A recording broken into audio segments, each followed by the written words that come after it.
नमस्कार। मुद्दे की बात में आपका स्वागत है। मैं हूं मनोज मनु। मध्य प्रदेश में विधानसभा चुनाव जैसे जैसे नजदीक आते जा रहे हैं, बीजेपी में नेताओं का असंतोष बढ़ता जा रहा है। प्रदेश के कई नेता बीजेपी संगठन की कार्यप्रणाली को लेकर अपनी नाराजगी व्यक्त कर चुके हैं। उनमें प्रमुख नाम है कुसुम मेंदले, रघुनंदन शर्मा, सत्यनारायण सत्यन, अजय विश्नोई, भंवर सिंह शेखावत, अनूप मिश्रा, नारायण त्रिपाठी के बाद अब इस फहरिस्त में एक और नया नाम जुड़ गया है और वो है पूर्व मंत्री हरनजीत सिंह बब्बू। हरेंद्रजीत सिंह बब्बू ने अपनी ही पार्टी पर गंभीर आरोप लगाए हैं। बब्बू ने यहां तक कहा है कि उन्हें पार्टी के लोगों ने ही हराया, जिस बात को दिल्ली में बैठे पार्टी के तमाम नेताओं के साथ साथ अमित शाह ने भी स्वीकार किया है। पार्टी में नया ट्रेंड चल रहा है, जिसे टिकट मिली यदि वो पसंद का नहीं तो पार्टी में उसको हरा दिया जाए। हरनजीत सिंह बब्बू ने कहा है कि उनकी जान को खतरा भी है। आज हमारे साथ खुद मौजूद हैं, हमारे साथ खुद जुड़ रहे हैं हरेंद्रजीत सिंह बब्बू, जो कि कई बार विधायक रह चुके हैं, कई साल विधायक रह चुके हैं। मध्य प्रदेश की बीजेपी सरकार में जब उमा भारती की सरकार थी उस वक्त वो मंत्री भी रह चुके हैं और उनकी लोकप्रियता है, उनका चेहरा, उनका नाम इसलिए भी मंत्रिमंडल में हमेशा रहता था क्योंकि वो अल्पसंख्यक समुदाय से आते हैं और एक चेहरा अल्पसंख्यक समुदाय से होना चाहिए, इसका भी फायदा उन्हें मिलता था। लेकिन अब क्या उस तरीके से कोई अल्पसंख्यक व्यक्ति है मंत्रिमंडल में? क्योंकि हरेंद्रजीत सिंह बब्बू नहीं है, इसके साथ साथ सरताज सिंह भी नहीं है, तो फिर कौन है? सीधे चलते हैं बब्बू जी के पास। बब्बू जी नमस्कार। नमस्कार जी, नमस्कार। बहुत दिनों बाद मुलाकात हो रही है, आपको मुस्कुराते हुए देख रहा हूं, लेकिन मुस्कुराते मुस्कुराते कहीं ना कहीं एक पीड़ा दिखाई दे रही है और वो पीड़ा इस बात की है कि पार्टी अब उन तमाम लोगों के साथ नहीं है जिन लोगों ने मिलकर अपनी इस पार्टी को बड़ा किया, खड़ा किया। लेकिन ऐसा क्या हुआ कि आपका मन इस पार्टी से खिन्न हो गया?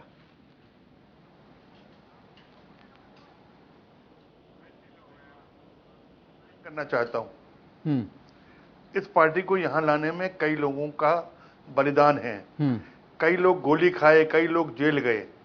मैं आपसे पूछना चाहता हूं, मेरे परिवार का ले लें। बहुत लोग मध्य प्रदेश में इस पार्टी को पहुंचाने में कुशाभाऊ ठाकरे जी, माननीय अटल जी, ये कहो तो मेहनत करके इस पार्टी को यहां लाए। मैं एक बात पूछना चाहता हूं, मेरे परिवार के लोग, 77 में मेरे 80 साल के दादा को जेल भेज दिया इमरजेंसी में, पापा जेल और परिवार के लोग जेल। फिर 84 का दंगा हुआ, इंदिरा गांधी मरी, उसमें मेरे पापा को जिंदा जला दिया, जिसकी अस्थियां भी आज तक नहीं मिली। लेकिन मुझे इस बात का गर्व है कि माननीय अटल जी ने पापा के अच्छे संबंध थे, माननीय ठाकरे जी, माननीय पटवा जी, माननीय आडवाणी जी और राजमाता जी ने मुझे टिकट दी और चुनाव लड़ाया, मैं जीत गया। लेकिन मैं कम से कम 7 से 8 लखीराम जी प्रदेश अध्यक्ष रहे हैं, नंद कुमार साहब प्रदेश अध्यक्ष रहे हैं, विक्रम वर्मा प्रदेश अध्यक्ष रहे हैं, हमारे शिवराज जी प्रदेश अध्यक्ष हैं, नरेंद्र तोमर प्रदेश अध्यक्ष रहे हैं और कैलाश जोशी जी प्रदेश, इनके रहते मैं विधायक रहा, मतलब चुनाव लड़ा। लेकिन ऐसी ग्रुपबाजी मैंने कभी जिंदगी नहीं देखी, ऐसी ग्रुपबाजी कभी नहीं देखी। लेकिन अब जो ग्रुपबाजी चल रही है कि टिकट मिली, चुनाव हराओ हराओ हराओ, चलो ठीक है, लेकिन जिस प्रकार की ग्रुपबाजी बढ़ रही है अच्छा नहीं हो रहा है। मन दुखता, रोता है, क्योंकि इस पार्टी के लिए हमारे परिवार का बहुत, भारतीय जनता पार्टी मेरी माँ है, मेरे पूरे मतलब जान है हमारी। इसके लिए जो हो रहा है उसके लिए बोलना भी जरूरी है, चुप रहना ठीक नहीं है। हम लोग चाहते हैं, मानिए आज मोदी जी कितना काम कर रहे हैं, माननीय मोदी जी, अमित शाह जी, शिवराज सिंह चौहान जी कितनी मेहनत कर रहे हैं, पूरा काम कर रहे हैं, लेकिन संगठन पूरा मध्य प्रदेश का संगठन ग्रुपबाजी और गुटबाजी में ही परेशान है। तो वही हमारा कहना है कि भैया गुट सब करके कोई ऐसा आदमी को बनाए। पिछला मैं एक निवेदन करना चाहता हूं जी। 2018 के चुनाव में हम 6-7 विधायक, अगर 6-7 विधायक लोग जीत जाते तो सरकार हमारी बन जाती जी। 6-7-8 विधायक से ही सरकार गई हमारी। और किन्ने हराया, कैसे हराया आपके सामने। मैं जबलपुर की बात कर रहा हूं, मैं जबलपुर शहर की बात कर रहा हूं। बताइए जबलपुर की क्या कहानी है? जबलपुर प्रदेश अध्यक्ष जबलपुर का, युवा मोर्चे का प्रदेश अध्यक्ष जबलपुर का, सर प्रदेश अध्यक्ष भारतीय जनता पार्टी के जबलपुर में, अपने युवा मोर्चे का प्रदेश अध्यक्ष जबलपुर, महामंत्री जी हमारे बीडी शर्मा जी का सबको कारोबार जबलपुर। उसके बाद हम 4 विधायक हारे, 8 में से 4 विधायक हार गए। ये सोच अच्छा, रहे हैं। क्यों हारे फिर उसके बब्बू जी? बाद महापौर के बब्बू जी चुनाव चलिए में पोस्टमार्टम कर जहां लेते हैं कि बीडी साहब क्यों हारे। मुरैना 4 गए, विधायक अगर जबलपुर से हार गए तो उसके पीछे का कारण बिल्कुल क्या, बताइए। सिर्फ टोटल गुटबाजी, हमारी पसंद की टिकट नहीं मिली, हराओ हराओ हराओ हराओ, पूरी गुटबाजी, नहीं तो आपसे किसकी नाराजगी थी? पूरी आप गुटबाजी। किसकी पसंद मैं नहीं थे? महापौर अभी हारे हैं। मैं निवेदन करना चाहता हूं, संगठन सर्वोपरि है, संगठन ही करती है, संगठन ने ही कराया हराया, संगठन ने ही हराया है। अच्छा, एक चीज बताइए बब्बू जी, आपने कहा कि संगठन में गुटबाजी बहुत ज्यादा हो गई है और जब तक संगठन का चेहरा नहीं बदलेगा चीजें ठीक नहीं हुई। आपका इशारा किस तरफ है और गुटबाजी कैसी है, जरा ये बताएं। सर गुटबाजी, अब आप देखो प्रदेश में हमारे अभी पहले 17 महापौर 16 महापौर पूरे बीजेपी के थे, अब सब हार गए, 2 मुश्किल से 300 वोट से जीते हैं। मेरा निवेदन, मैं लगातार ऊपर बात भी कर रहा हूं, सबसे हाथ जोड़ रहा हूं कि भैया कम से कम संगठन मजबूत करो। संगठन, हमें टिकट देना नहीं देना मत देना, भारतीय जनता पार्टी हमारे लिए मां है और भारतीय जनता पार्टी के लिए हम मर भी जाएंगे, सब करेंगे। आप हमें चुनाव लड़ाओ ना लड़ाओ, लेकिन भारतीय जनता पार्टी ठीक करो। ये जिस प्रकार का माहौल बन रहा है ये अच्छा नहीं हो रहा है। एक चीज मैं आपसे जानना चाहता हूं, एक चीज मैं आपसे जानना चाहता हूं, क्योंकि आपने कहा कि मैंने नंद कुमार साय के साथ भी काम किया है, कई सारे प्रदेश अध्यक्षों के साथ आपने काम किया है। नंद कुमार साय भी यही कहकर पार्टी छोड़कर चले गए कि साहब हमारी उपेक्षा हो रही है, हमें किसी ने पूछा नहीं है, मुझे कोई फोन तक नहीं करता है, मैं कार्य समिति तक में नहीं हूं, मुझे बुलाया नहीं जाता है। मैं आपसे जानना चाहता हूं कि इस वक्त जो संगठन चल रहा है मध्य प्रदेश में, बीडी शर्मा साहब अध्यक्ष हैं वो उनका कार्यकाल कैसा है, जरा बताएं। सबसे बेकार। क्यों? सबसे बेकार। विक्रम जी बहुत अच्छा चलाए, सबसे बेकार।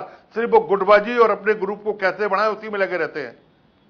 मैं 5 चुनाव लड़ा हूं। हाँ। मुझसे पूछे कभी प्रदेश का, मतलब मुझे नहीं बनाया, मुझे कोई गम नहीं। हाँ। ले जो कोई गम नहीं, लेकिन ऐसे लोगों को जोड़ो जो पार्टी के लिए मरे, मतलब रात दिन मरते रहे। नहीं, लेकिन आप कह रहे हैं कि सबसे बेकार कार्यकाल रहा है, तो ये पूछने को तैयार सुन नहीं तो है। लीजिए ना, ये तो आप कह रहे हैं, बाकी के लोगों ने तो नहीं कहा है। हाँ। अभी बहुत सारे और लोगों ने कहा है, सत्यनारायण सत्य ने इस बात का जिक्र किया है, इसके साथ साथ तमाम और नेताओं ने भी कहा।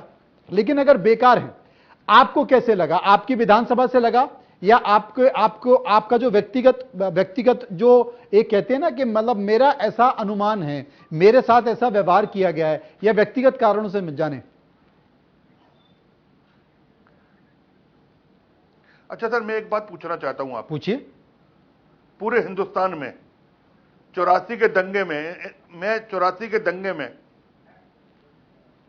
मेरे पिता को जलाया, सब कुछ, मुझे हस्ती नहीं मिली। उसके बाद सिर्फ भारतीय जनता पार्टी ने पूरे देश में किसी दंगा पीड़ित को टिकट दी तो वो भारतीय जनता पार्टी दी। ना कांग्रेस ने आज तक कभी दी, ना बहुजन ने दी, ना समाजवादी ने, किसी पार्टी ने पूरे देश में एक भी दंगा पीड़ित, लेकिन मैं भारतीय जनता दी है। इसलिए भारतीय जनता पार्टी के लिए मैं तो सब कुछ जांच भी कर दूं, सब निपटा, लेकिन संगठन मजबूत रहे, मेरी यही है। ना मुझे किसी प्रकार का लोभ है, ना मुझे कुछ है। जब दंगा पीड़ित रहा हूं तब मुझे भारतीय जनता पार्टी ने लगाकर गले और चुनाव लड़ाई, इतने चुनाव लड़ा। मैं जो संगठन में भी देख रहा हूं, कार्यकर्ताओं के साथ जो हो रहा है, सीनियर कार्यकर्ताओं के साथ हो रहा है, मन दुख रहा मेरा। आज मुख्यमंत्री शिवराज सिंह चौहान रात दिन काम कर रहे हैं, मोदी जी रात दिन काम कर रहे हैं, अमित शाह रात दिन काम कर रहे हैं, लेकिन जब संगठन ही काम नहीं करेगा तो अकेला शिवराज जी क्या कर लेंगे? लेकिन मैं तो देख रहा हूं अकेला शिवराज जी क्या कर लेंगे जब संगठन ही काम नहीं करेगा? लेकिन मैं तो देख रहा हूं बब्बू जी कि संगठन लगातार बैठकें कर रहा है। शिव प्रकाश जी बैठक कर रहे हैं, जामवाल जी बैठक कर रहे हैं, प्रदेश अध्यक्ष के नेतृत्व में सारी बैठकें हो रही हैं, तमाम जिलों में लगातार इस पर लेकर चिंतन मंथन हो रहा है। जी, शिव कुमार जी बहुत मेहनत कर रहे हैं, जामवाल जी कर रहे हैं। ये बेचारे कितने पूरे, उनको कितनी जगह देखना है, छत्तीसगढ़ भी देखना है, मध्य प्रदेश भी देखना है, शिव प्रकाश जी को बहुत जगह देखना है। मैन तो होता है अध्यक्ष, प्रदेश अध्यक्ष होता है, और प्रदेश अध्यक्ष अपने में ही मस्त है तो दूसरा क्या कर लेगा? नहीं तो प्रदेश अध्यक्ष मेहनत नहीं कर रहे हैं, अगर वो मेहनत नहीं कर रहे हैं तो फिर क्या कर रहे हैं? और संगठन नाम की चीज नहीं है, बिल्कुल नहीं कर रहे हैं, ग्रुपबाजी और गुटबाजी कर रहे हैं बस। तो इस बात की जानकारी आपने किस किस को दी अब तक? आपने वरिष्ठों को, संगठन महामंत्री को इस बात की जानकारी दी, बताया? मैं आपको एक चिट्ठी भेज रहा हूं, मैंने आज से 10 महीने पहले मैंने सबको चिट्ठी लिखी और मैं रजिस्टर्ड की और सारे पूरे कागजात मैंने दिए। और कागजात दे के मैंने पूरे सब जगह को दिए, मैं आपके आदमी को भी दे रहा हूं, भेज रहा हूं, दे दूंगा अभी हाथ में, बकायदा लिखा है मैंने सबको कि भैया इसको हमको मत देखो, इस पार्टी के लिए हमने जान दी है, बलिदान दी है, पारिवारिक दी है, जेलों में रहे हैं, लेकिन अब जिस प्रकार का संगठन हो रहा है वो बहुत बेकाबू संगठन है, कोई कंट्रोल नहीं हो रहा है। अब मैं बात करता हूं बीडी शर्मा जी की शुरुआत जबलपुर से है। जब वो विद्यार्थी परिषद में पढ़ते, विद्यार्थी परिषद काम करते, जबलपुर शुरू किया था, वो 15-20 साल जबलपुर में रहे। हाँ। मैं एमएलए था, उस समय भी एमएलए था। तब संगठन जो उनका शुरू से दिमाग रहा गुटबाजी और इसी में लगे रहते थे, और बीजेपी में जिस प्रकार का काम कर रहे हैं वो अच्छा नहीं कर रहे हैं। नहीं तो गुटबाजी में क्या लग रहे थे, गुटबाजी का परिणाम क्या हुआ? अब आपने देखे पिछले बार भी हार गए, महापौर भी हार गए बहुत लोग। नहीं ऐसे तो बब्बू जी कह देंगे कि आप भी लगातार 2 बार का चुनाव हार गए। अगर संगठन आपको बिठाकर चर्चा करेगा तो वो ये भी कहेगा कि आप भी 2 बार चुनाव हार गए। हाँ, मैं बोल तो रहा हूं 2 बार हारा हूं, और मुझे हराया गया है। नाम बताइए किसने हराया? मुझे हराया गया है। नाम बताइए। पूरा ये मेन ग्रुप तो इन्हीं का है। किनका? अच्छा, मैं एक बात पूछता हूं, मेरी विधानसभा में, हाँ, मेरी विधानसभा में युवा मोर्चे के प्रदेश अध्यक्ष अभिलाष पांडे जी मेरी विधानसभा में रहते हैं। ठीक, मैं उनके वार्ड से, उनके बूथ से हारा। फिर महापौर अभी चुनाव हुआ, महापौर उनके वार्ड और बूथ से हारा। अच्छा, पार्षद भी उस वार्ड और बूथ से हारा। अब भी अब उनको अब देख पूरी स्थिति में सबको एक एक बात थोड़ा बताऊंगा, थोड़ा अच्छा नहीं, मैं कोई किसी की बुराई नहीं कर रहा हूं, ना मेरी कोई व्यक्तिगत उनसे लड़ाई है, ना मेरी कोई वो है, लेकिन मुझे संगठन मजबूत चाहिए।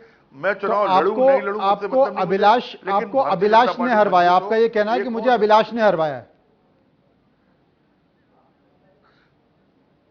उनके पूरे ग्रुप ने हराया। किनके? अभिलाष के ग्रुप ने हरवाया? पूरे ग्रुप ने हराया। बीडी शर्मा के ग्रुप ने हरवाया आपको? नहीं, बीडी शर्मा जी के, ये उन्हीं के पूरा। नहीं क्या पूरा बताओ ना, पूरा पूरा क्या?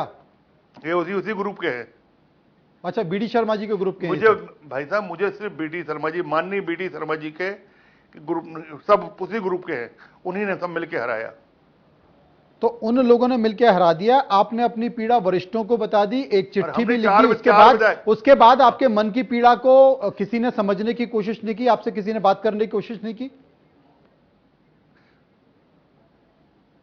बिल्कुल नहीं करी, बिल्कुल नहीं करी। नहीं, मैंने तो सुना था कि पार्टी ने 14-15 बड़ा नेताओं को जिम्मेदारी दी है कि जो नाराज लोग हैं, जिन्हें पीड़ा है, और उनसे बात करें, उनको समझाएं और उनको बताएं कि भाई विधानसभा चुनाव आ गया है, सब लोग साथ में मिलकर लड़ते हैं। वो आपके पास नहीं आए? हाँ, कभी कोई नहीं आया। अच्छा, आपके पास कोई आया ही नहीं? जी नहीं। अच्छा ये बताइए बब्बू जी, मैं देख सकता हूं आपकी भावनाएं जो है ना वो बड़ी आहत हुई, आपका मन बड़ा अंदर से दुखी है, क्योंकि मैंने तो आपको देखा है, दिल्ली में हम लोगों की मुलाकात होती थी, आप किस तरीके से पार्टी के लिए जुटे रहते थे, लेकिन जो स्थिति अब मैं देख रहा हूं कि आप बड़े दुखी हैं, अंदर आपका मन बड़ा दुखी है, और आप कह रहे हैं कि मैंने चिट्ठी भी लिखी, चिट्ठी 10 महीने पहले लिखी, 10 महीने पहले चिट्ठी में जिक्र किया, मेरी बात किसी ने सुनी नहीं, और अभी हाल ही में तमाम नाराज नेताओं को मनाने के लिए करीब 15-16 बड़े नेताओं को जिम्मेदारी की गई, जबलपुर में भी गए, और आप कह रहे हैं आपसे किसी ने बात करने की तैयारी नहीं। अब जब ऐसी स्थिति है तो अब आप क्या करेंगे, ये बताइए। नहीं, मैंने माननीय मुख्यमंत्री जी से बात किया हूं, माननीय मुख्यमंत्री जी ने 20 तारीख को मिलने का टाइम दिया है। 20 तारीख को बोले बैठ के बाद में एक एक बात करेंगे, जो हुआ है, जो हो रहा है, जो होने जा रहा है, सब बातें करेंगे। माननीय मुख्यमंत्री जी ने बोला, डॉक्टर अपने जामवाल साहब ने बहुत अच्छे से बात करी है अभी आज, तो बोले मैं उनसे मिलने जा रहा हूं मिलने। तो मुख्यमंत्री जी से तो कोई शिकायत नहीं है ना आपकी? नहीं, कोई शिकायत नहीं मुख्यमंत्री। सरकार के कामकाज से तो कोई शिकायत नहीं है ना? संगठन में भी किसी शिकायत नहीं थी, ओनली बीडी शर्मा तक नहीं है, ओनली बीडी शर्मा। जी सर, संगठन उनके पूरे ग्रुप के साथ, जितने उनका ग्रुप है पूरा। आप बड़े आहत हैं, मतलब आपके मन की पीड़ा को मैं समझ सकता हूं। मैं पूरे ग्रुप के साथ उन्हें। जी बब्बू साहब, मैं एक चीज जानना चाहता हूं आपसे, क्योंकि पहले अकाली दल बीजेपी के साथ हुआ करता था, एनडीए का पार्ट हुआ करता था, और आपके पीछे और आपके साथ अकाली दल खड़ा होता था, और यह भी कहा जाता है कि अकाली दल आपको टिकट दिलवाता था। अब वो बीजेपी के साथ नहीं है, तो आपको अब कोई न समझने वाला है न आपको पूछने वाला है। मेरे को सबसे ज्यादा टिकट मुझे टिकट हमेशा माननीय सम्मानीय स्वर्गीय अरुण जेटली जी और सुषमा स्वराज, और साथ में अकाली दल भी रहता था, वो भी टिकट दिलाता था। लेकिन मेरे लिए सबसे बड़े कोई थे तो अरुण जेटली साहब थे और सुषमा स्वराज जी थे जी। तो ऐसा तो नहीं कि आप दिल्ली में बड़े बड़े नेताओं के साथ खेलते रहे और आपने प्रदेश में किसी बड़े नेता को सेट नहीं किया, क्योंकि आजकल तो राजनीति बिना सेट किए नहीं होती ना। नहीं, ऐसा नहीं, मैं सीनियर, मेरे पापा भी सरपंच रहे हैं, और उस जमाने में जब कोई होता नहीं था। मेरे पापा के संबंध बहुत अच्छे थे ठाकरे जी से, माननीय अटल जी से, पूर्व आडवाणी जी से। लेकिन बब्बू जी, आप ये मानते हैं कि ये ठाकरे साहब की बीजेपी नहीं है? बब्बू जी सुनिए, आप मानते हैं ये ठाकरे साहब की बीजेपी नहीं है, ये लालकृष्ण अडवाणी जी की बीजेपी नहीं है, ये अटल बिहारी वाजपेयी की बीजेपी नहीं है, ये नरेंद्र मोदी की बीजेपी है, ये शिवराज सिंह चौहान की बीजेपी है। बीजेपी बदल गई है समय के हिसाब से, आप मानते हैं चीजें बदल गई हैं? नहीं, मैं एक बात निवेदन करना चाहूंगा जी। मैं मोदी जी को आज से नहीं जानता, मैं विधायक था तब भी जानता था, बहुत पहले से जानता था। जितना काम मोदी जी ने अब किया है, जब आज इंडिया को कहां की कहां लाके मतलब इतनी प्रोग्रेस करा दी, और आज मतलब इंडिया का वर्ल्ड में नाम हो रहा है। वैसे ही मध्य प्रदेश में क्या होता था, मुझे अच्छे से याद है, जब दिग्विजय सिंह मुख्यमंत्री होते थे, ना बिजली होती थी, ना रोड होती थी, ना नाली होती थी, ना पानी होता था, कई लोगों को नौकरी से निकाल दिए जाते थे। लेकिन शिवराज जी के आते, बीजेपी के आते ही, जैसे ही बीजेपी आई, ये सबको नौकरी मिली, रोड नाली पानी, आज हमारा मध्य प्रदेश कहां की कहां पहुंच गया है। बहुत अच्छा काम सरकार कर रही, लेकिन संगठन खत्म हो गया, संगठन पूरा खत्म हो गया। अच्छा, एक चीज बताइए, आप तो बीजेपी तो हार चुकी थी मध्य प्रदेश में, कांग्रेस की सरकार बन गई थी, ज्योतिरादित्य सिंधिया आ गए, और ज्योतिरादित्य सिंधिया अपने साथ बहुत सारे विधायकों को लेकर आया। तो जो ज्योतिरादित्य सिंधिया जब बहुत सारे विधायकों को लेकर आए, तो आपको क्या लगता है इसके बाद बीजेपी बहुत सहज हुई है? ये सकारात्मक संकेत बीजेपी के लिए या नकारात्मक? मैं आपसे निवेदन करना चाहता हूं, ये मेरे लेवल का मामला नहीं है, ये मेरे लेवल का बिल्कुल नहीं, ये मामला ऊपर लेवल का है। मैं इस लायक का नेता भी नहीं इतना बड़ा कि जिस प्रकार की मैं बात कर पाऊं। जो सत्यता है, मैं कसम खा रहा हूं, मुझे इस लेवल का नहीं। ज्योतिराज सिंधिया जी आए, आज भाजपा में बहुत अच्छा काम कर रहे हैं, घूम रहे हैं, बैठ रहे हैं, और ज्योतिराज सिंधिया जी अच्छे से मतलब लोग कार्यकर्ताओं से ये भी अच्छे से मिलने लगे, चाहे पहले जैसे रहो, लेकिन अभी भारतीय जनता पार्टी से अच्छे से मिलने लगे, बैठने लगे हैं। नहीं, मैं इसलिए भी कह रहा हूं, तमाम नेता अब इस बात की आलोचना करने लगे हैं कि साहब ये निर्णय बहुत ठीक नहीं हुआ, ये दो विचारधाराओं का घमासान है, ये दो कार्यकर्ताओं का घमासान है, बेमतलब में उनके ऊपर आरोप लगाए जा रहे हैं, तब जबकि उन्होंने सरकार बनाई बीजेपी की। जी सर, दूसरी बात मैं आपसे बता दूं, बहुत बड़ी बात बोल रहे हैं आप। आज हमारी भारतीय जनता पार्टी में उनकी दोनों बुआ है। मैं जब मिनिस्टर था तो उनकी एक बुआ भी मिनिस्टर मेरे साथ थी मध्य प्रदेश में, आज वो चीफ मिनिस्टर हैं राजस्थान की। आखिर माताजी, उनकी माताजी भी बहुत बड़ा योगदान इधर रहा, उनकी दादी जी का भी। आखिर भारतीय जनता पार्टी कहीं ना कहीं योगदान रहा। मैं एक बात ये जानता हूं, माननीय मोदी जी ने, अमित शाह जी ने, नड्डा जी ने, शिवराज सिंह चौहान जी ने बहुत सोच समझकर उनको लिया होगा, बहुत सोचा समझा होगा, तब तो लिया होगा इनको। जी। तो बब्बू जी एक चीज बताइए, असल में एक स्थिति होती है, ऊपर लेवल की बात है सर। बब्बू जी एक चीज बताइए, आपका चुनाव लड़ने का मन है क्या? माना जाए कि 2023 जो कि बहुत दूर नहीं है, उसमें हरजिंदर सिंह बब्बू एक बार फिर से चुनाव लड़ने वाले हैं? एक बात मैं आपको बोल दूं, फर्ज है, टिकट दुनिया मांगती है। पार्टी टिकट देगी तो लड़ूंगा, नहीं देंगे तो नहीं लड़ूंगा। अगर पार्टी टिकट देगी तो लड़ूंगा, नहीं देंगे नहीं लड़ूंगा। नहीं, लेकिन फिर पार्टी ने टिकट दे दिया और आप कह रहे हैं कि मुझे हरवाने की कोशिश किया था, फिर हरवा दिया, तो तभी से मैं वही तो रो रहा हूं, गा रहा हूं कि ऐसा आदमी प्रदेश अध्यक्ष बने जो पूरे प्रदेश को लेके चले, साथ चले, सबको लेके चले, और उसका ईगो ना हो, कोई ग्रुपबाजी ना हो, कोई गुटबाजी ना हो उसकी। अब मैं आपसे नंद कुमार चौहान जी बात करता हूं, 2 बार प्रदेश अध्यक्ष रहे, क्या रूट ले गए। जटिया साहब रहे, कितना बढ़िया, विक्रम जी कितना बढ़िया, आपके शिवराज जी भी थोड़े दिन रहे, नरेंद्र तोमर भी चुनाव कराए, हम लोग विधायक बने उनके रहते, नरेंद्र तोमर जी के रहते में। मैं आपको छोटा सा उदाहरण दे रहा हूं, एक छोटा सा उदाहरण जी, मेरा छोटा सा उदाहरण देखिए। मुझे माननीय नरेंद्र तोमर जी और माननीय शिवराज जी ने बुलाया, मुझसे पूछा कि आपको चुनाव लड़ना है। कब की बात है? तो मैंने नरेंद्र तोमर जी और शिवराज जी को मना कर दिया, मैं चुनाव नहीं लड़ूंगा। ये 2008 का। अच्छा, 2008 में नहीं लड़ूंगा। मुझसे पूछा गया क्यों नहीं लड़ोगे, मैंने कहा मैं नहीं लड़ूंगा क्योंकि जबलपुर का संगठन ठीक नहीं है। अच्छा, तो बोले कैसे, बैठ के मैंने सारा समझाया। तो बोले तुम्हारी विधानसभा में क्या चाहते हो। मैंने कहा अगर मुझे लड़ाना चाहते हो तो आप संगठन को बदलो। बोले ठीक है, बताओ कैसा क्या है। आप विश्वास करेंगे 2008 में हमारे जिला अध्यक्ष बदल दिए, मेरे यहाँ के मंडल अध्यक्ष बदल दिए, और मैं बहुत वोटों से जीता चुनाव। अच्छा, बहुत पूर्ण जीता। लेकिन जी बब्बू हाँ। जी, थोड़ा सा पार्टी के लिए एक संकट ये हो शिवराज गया जी ने है कि बदला और पार्टी के लिए एक नरेंद्र तोमर संकट ये हो प्रदेश गया, अध्यक्ष ने बदला। पार्टी के लिए संकट ये हो गया है कि बुजुर्ग नेताओं को पार्टी चाहती है कि अब थोड़ा विश्राम करें और नए लोगों को आगे लेकर आया जाए, क्योंकि बुजुर्ग लोगों को पार्टी कब तक साथ लेकर चलेगी। तो पार्टी नए लोगों को आगे लेकर आना चाहती है और टिकट उतने ही है। बिल्कुल ठीक है। कैसे सामंजस्य बिठाया जाए, बताइए आप। जी जी ठीक है। मेरा निवेदन ये है, जीतने वाला कैंडिडेट तो देना चाहिए। अगर जीतने वाला कैंडिडेट तो देना चाहिए, गुटबाजी वाला नहीं देना चाहिए। अच्छा, जीतने वाला कैंडिडेट हो बिल्कुल दो, हम लोग उसके साथ है। तो मतलब ये मान लिया जाए कि गुटबाजी अगर वाला बीडी शर्मा प्रदेश अध्यक्ष चुनाव तक रहे तो उनके लोग मौजूद रहेंगे, तो आप तो जीतने की उम्मीद कर ही नहीं सकते, ये मान लिया जाए, भले टिकट मिल जाए। 100%।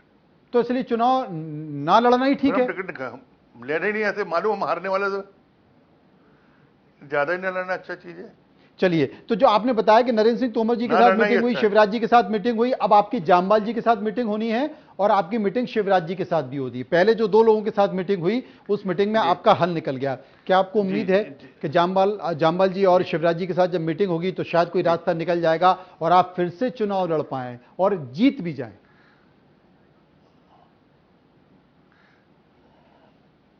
सर मैं एक बात कहना चाहूंगा, जब मध्य प्रदेश के लिए जामवाल जी बहुत बड़ी चीज है, वो बहुत जीरो से संगठन के बारे में जानते हैं, जितना अच्छा संगठन के बारे में जानते हैं। जामवाल जी को, शिव प्रकाश जी को कोई बुद्धू नहीं बना सकता। शिव प्रकाश जी और जामवाल जी को अगर कोई मीठी बात गुमराह करना चाहे, इनको नहीं कर पाएगा, लेकिन इनको बहुत कुछ देखना है। इसलिए अच्छा प्रदेश अध्यक्ष बन जाए तो बहुत ईजी रहेगा। और जामवाल जी और शिव प्रकाश जी बहुत बहुत होशियार और ब्रिलियंट लोग हैं, संगठन के मास्टरमाइंड लोग हैं। मतलब आप ये चाहते हैं कि अगर सरकार बनानी है तो विधानसभा चुनाव के पहले प्रदेश अध्यक्ष बदलना पड़ेगा मध्य प्रदेश का, और नहीं बदलेंगे तो नहीं बन रही है, मैं आपको भविष्यवाणी कर दे रहा हूं। प्रदेश अध्यक्ष नहीं बदले तो सरकार ही नहीं बन पाएगी। नहीं, देख लेना आप भी, हम बैठे। परिणाम कर्नाटक जैसा आएगा क्या?